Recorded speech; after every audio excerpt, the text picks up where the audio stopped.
tong-tong air di sini. Ya, kita mengeluarkan modal lah, jadi tidak harus tidak mengandalkan pengisi air di kebun. Jadi tiap kebun ini saya letakin tong ya di atas sana juga. Dan maksud tujuannya nanti untuk membuat organik cair dari kotoran hewan yang difermentasikan di sini. Nanti ketika kemarau saya aplikasikan begitu. Tapi kalau organik diaplikasikan di saat musim hujan, itu merupakan suatu kelemahan bagi pupuk organik itu sendiri. Karena mudahnya terbawa erosi oleh air hujan, kan begitu. Makanya tanaman-tanaman saya di sini tidak dipupuk dengan NPK, misalkan bisa diaplikasikan dengan pupuk organik cair yang fermentasi buatan sendiri, begitu. Jadi tidak ada musim kemarau, tidak ada musim hujan, saya memupuk dengan pupuk dan dosis yang berbeda-beda gitu. Tergantung situasi dan kondisi. Jadi saat musim hujan begini, saya tidak anti dengan pupuk manapun, ya. Sekalipun itu beda-beda, saya malah lebih senang ketika melakukan pupukan dengan pupuk NPK. Tujuannya apa kan? Biar cepat besar juga dengan pupuk yang seimbang unsur haranya, nutrisinya kan begitu, seimbang ke batang, daun, dahan gitu, dan cepat juga besar dan supaya cepat ke proses pembuahan begitu sahabat. Ini jujur aja air dari mata air ya, dari mata air yang ada di kebun saya di sini. Jadi saya isi di sini. Jadi ketika musim hujan begini saya tampung air hujan, tampung air mata air untuk preparing di musim kemarau nanti. Oke, simak terus video sampai selesai. Saya akan melakukan penggemburan sekaligus melakukan pemupukan pada tanaman durian sekaligus tanaman cengkeh juga. Warahmatullahi wabarakatuh. Oke, terima kasih. Baik, jadi itu tadi saya sahabat.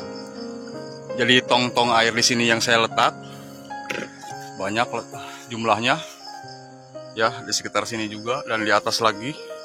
Tujuannya untuk menyimpan pupuk organik cair dari kotoran hewan yang melalui proses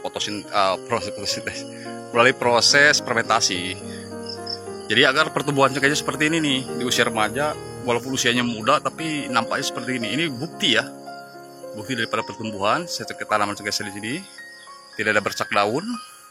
Pertama-tama untuk menghindari bercak daun itu tidak harus kita melakukan banyak atau mengeluarkan banyak uang ya.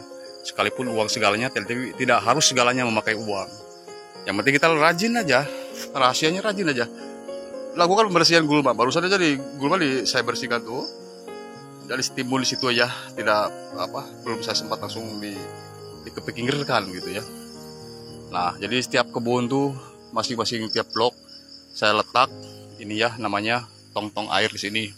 Ya, kita mengeluarkan modal lah, jadi tidak harus tidak mengandalkan perjuangan saja ya.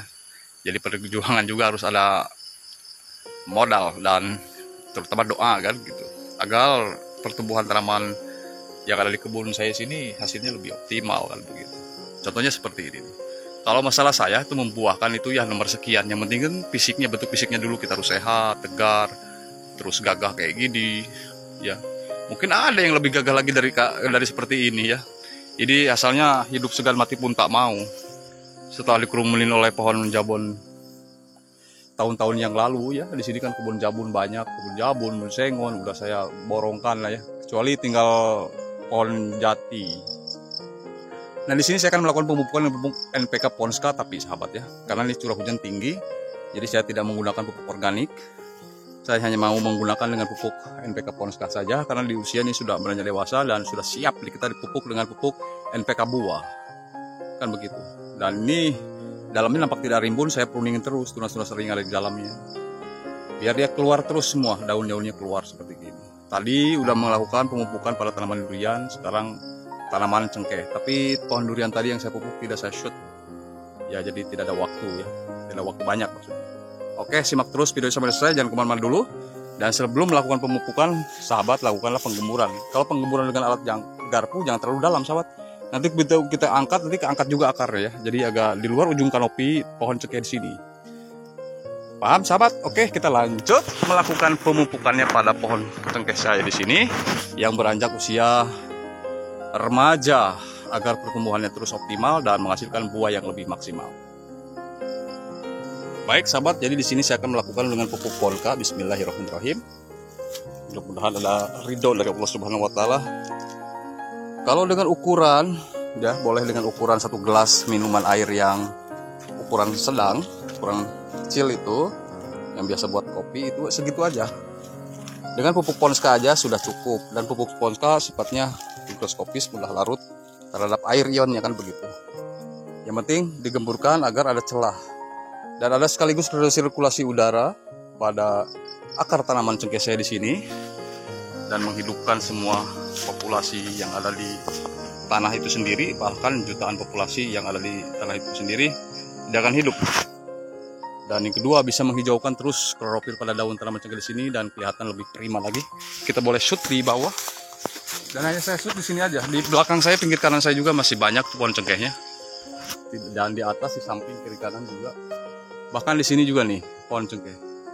Ya, akan saya lakukan berian pemupukan terus, tidak tidak setengah-tengah, untuk terus saya membelokkan pemupukan pada semua pohon cengkeh di sini. Saya banyak mengeluarkan budget pun merasa puas karena hasilnya juga seperti begini. Nanti di musim kemarau, jujur akan saya lakukan penyiraman dengan organik cair yang sudah saya fermentasi yang disebutkan tadi. Makanya saya standby-kan tongkong yang ada di kebun saya di sini agar mencukupi kebutuhan daripada tanaman cengkeh saya di sini. Seperti ini, boleh lihat ya. Dan nanti yang belum kepupuk mulai akan saya pupuk. Ini kemarin-kemarin pun sudah saya pupuk. Jadi begitu. Kita tambah lagi ya, tadi ukurannya belum ada 1 gelas agar pertumbuhannya semakin optimal daripada hasil pemupukan cengkeh saya di sini. Dan sebenarnya saya sambil menunggu air penuh. Setelah air penuh baru saya bertolak dari pohon. Ya, nampak sehat, dan ada pohon durian juga di bawahnya. Kiri samping kanan banyak pohon, masih banyak pohon pisang di sini, tapi pohon pisangnya tetap saya rawat karena tidak merugikan bagi saya, karena di sini pohon pisang itu sebagai tumpang sari dan sangat dibutuhkan secara cepat ya hasilnya, daripada kita sambil menungguin tanaman yang lainnya, daripada dibiarkan tanah tidak ditanami apa-apa kan rugi. Bagus lagi kita tanami ya. Nah, nanti di sini kan menyerap, ini kan basah tuh, basah nanti langsung dia menyerap. Besok pun dia sudah mulai tidak kelihatan pupuk NPK-nya Ponska. Ini pupuk untuk buah sahabat ya, sekaligus buah, menghijaukan daun juga, dan kandungan sulfur di dalam Ponska itu sendiri ada untuk ketahanan terhadap hama juga, dah mengkilapkan daun-daun cengkeh saya di sini, jadi tidak begitu nanti kelihatan banyak bercak ya, bercak pada tanaman cengkeh saya di sini. Karena bercak kuning itu kalau kita biarkan biasanya nanti dia mengering dan menggugurkan daun tanaman cengkeh di sini, sehingga banyak berhamparan di bawahnya itu menjadi lorak gitu, karena itu terpapar oleh virus. Makanya untuk menghindari bercak daun daripada cengkeh di sini dan makinnya ranting pada tanaman cengkeh, diusahakan lakukanlah penyiangan dan lakukan juga penggemburan, diusahakan jangan terlalu lembab. Begitu sahabat ya. Jadi mudah-mudahan ini bermanfaat.